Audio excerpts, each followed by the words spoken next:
We now go, ladies and gentlemen, over to our very own Jason Solis for our next interview here on the link. It's 8:50. Good morning, Jason. All right, good morning. Thanks, Chris. And all right, everybody, corn soup and chalakilis. And now that I have your full attention, that is exactly the topic we will be talking about, at least in part, with the larger and certainly more important and more meaningful to our Pacific way of life here of what women bring to the table, both figuratively and literally, and who better to usher in this topic and the webinar that's going to talk about this subject than our dear friend Monaeka Flores. Monaeka, so good to see you this morning. Hafide. Hafide, good morning, Jason, Kirsten, Sabrina. Thanks so much for giving us some time on such a active, exciting news morning. Thank you. Yeah, how you doing? Always busy. As long as I've known you, you're always working on stuff. Yeah, keeping busy. There's a lot going on in the community, and it's a privilege to be able to do some programming that offers some analysis, some conversation, and some reflection. It offers something unique amid all of the challenges we're dealing with. We've got a lot going on. We've got a lot of struggle right now. I mean, just listening to everything every day, there's a lot happening. So we're excited to sort of create spaces for people to pause and reflect and participate in these conversations. And I love the fact that like the webinar that you've got coming up. It's actually a webinar series, and the first one is going to talk about. I mean, the title is quite literally what women bring to the table, and females in our not just our Chamorro culture, but in the Guamanian culture, right? The melting pot of so many different regional and international flavors and ethnicities and everything like that. Respect and reverence for the matriarchal spirit and for women, and what leadership they take in our families, in our communities. We had Speaker Therese Terlahi on before, and a learned member of our community and a lawyer, obviously, and now she's leading the senators. But before we talk about like the whole bring to the table and everything, like, can you talk a little bit about what role the female plays, like in Pacific culture?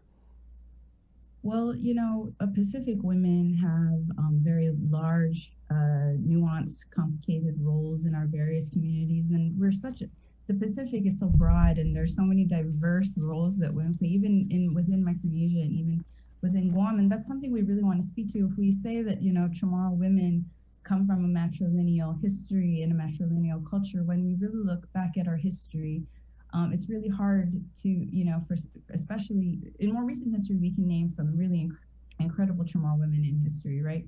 But looking back further, it's more difficult. And so one of the things this particular webinar wants to tease out is, what are some of the what are some of the archetypes of Chamorro women, positive and negative archetypes? And it's reflecting really on the themes of the first three webinars. So let me backtrack for a second. We are called Ihagan Famalawan Guahan, and we're an Indigenous Chamorro women's nonprofit group, and we do a lot of different kinds of work in the community. We've only been in existence in a year, and we've done a lot in a year, from scholarships to several grant projects to this webinar series, which is entitled WhatnotFindingOurWay, and it's made possible through funding from Humanities Guahan, the National Endowment for the Humanities, and the Federal CARES Act, as well as the Guam Economic Development Authority, GIDA. And so we're very grateful to our sponsors for their support in helping us create these spaces. But this particular event is different from all the other webinars in that it's more interactive.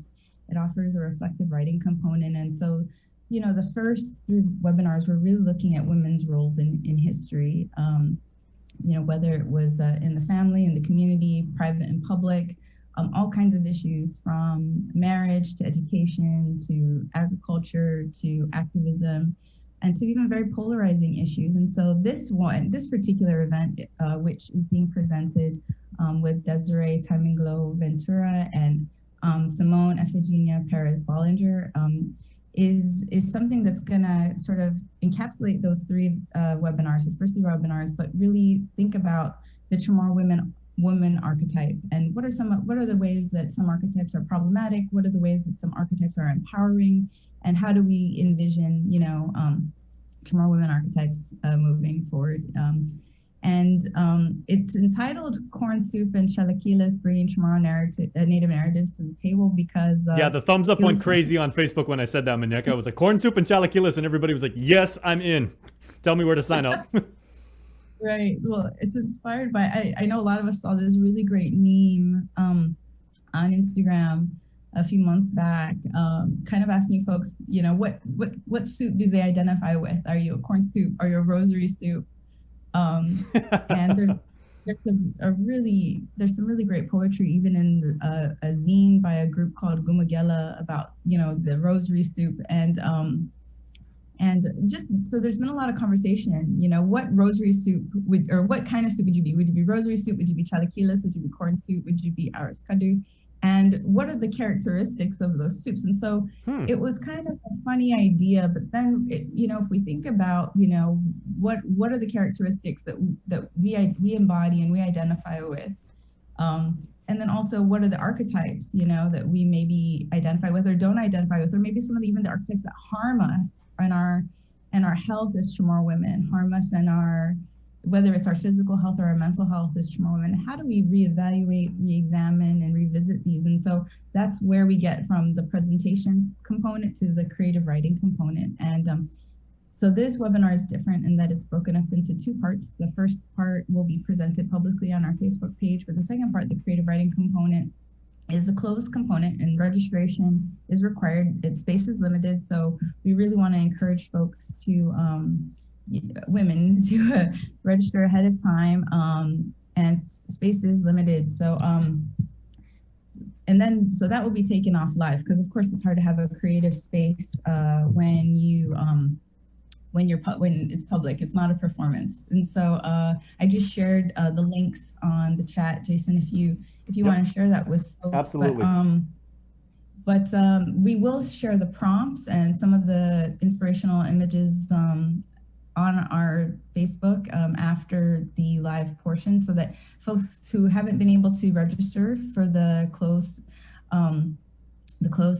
creative writing or reflective writing part can still follow along and write at home. And then we'll have other ways for folks to engage with folks to share with their responses to the prompts. But, you know, some of the prompts are everything from like remembering, you know, writing about your connection to clan and family, and thinking of a Chamorro woman that inspires you, and what are her characteristics, and how can we use those to create new archetypes that empower and strengthen women in our community, and help us deal with things like trauma and many of the issues even that are, you know, were being discussed today. A lot of traumas that we experience on a daily basis. A lot of us deal with some of the things you folks talk about all the time, including, you know, issues of family violence, addiction, and raising a family in the middle of a global pandemic. And so, you know, if I can just say, Monaeka, I really appreciate the fact that, you know, because I've known you long enough to know that when you tackle a problem or you want to investigate like a particular angle or an aspect of culture and everything like that, you've never shied away from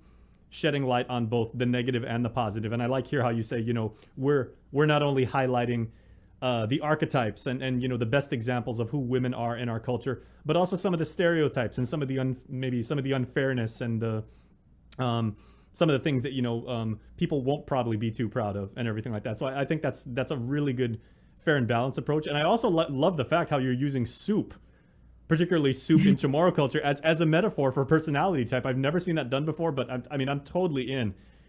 How did you come up with that? That was inspired by a meme on social media. We can't take credit for that, but the idea and the theme of this particular webinar was initially kind of inspired by that meme that was going around. You know, what soup are you? And then the two women, Desiree and Simone, really, you know, took that idea.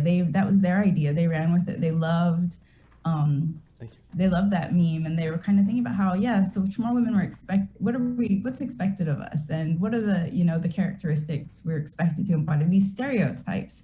And let's analyze that, because, you know, in the first 3 webinars, we definitely talked about some of those stereotypes and archetypes, but this offers a different reflection on that. And of course, creative writing is a totally different way to respond. And so I love how you just localized it and everything. So you could say, and was it just those 3 types of soup? Was it the corn soup, the chalakilis, and the And the rosary Ours soup? and rosary soup. Yeah. So Okay. that was the meme that inspired that. It's a pretty funny meme.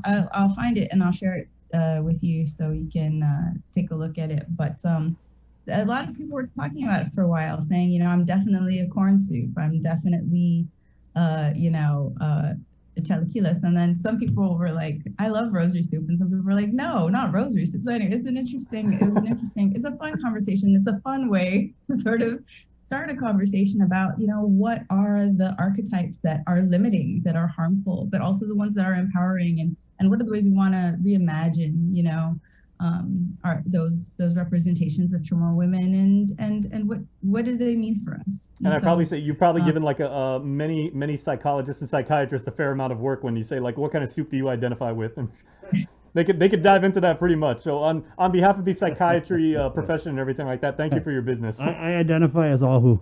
That's a great one. Yeah. That's a great one. Well, Yeah. thank you, Jason. Thank you, Dan. Thank you, Monaeka. All right, And Monaeka, we've actually got both links that we put in our Nice. comments so that people can check out the part 1 of the webinar, which you said is free, and that's a little bit more interactive. But part 2 you have to register for, and that's a bit.ly URL, right? Yeah, part 2 is where we have a smaller group of people who've registered, and they get to respond to these different prompts that analyze the Chamorro women archetypes. And so, you know, I mean, whether it's Our Lady of Camelin or Agatha Johnson, you know, or Gloria Nelson, who are what are the different Chamorro women archetypes? You know, we've got like the white lady, even, right? The woman scorned, or we have like the mother who suffers in sorrow. But what are these, you know, what are the archetypes about history that we want to maybe unpack, revisit, and maybe even what are some archetypes we want to create and re-envision?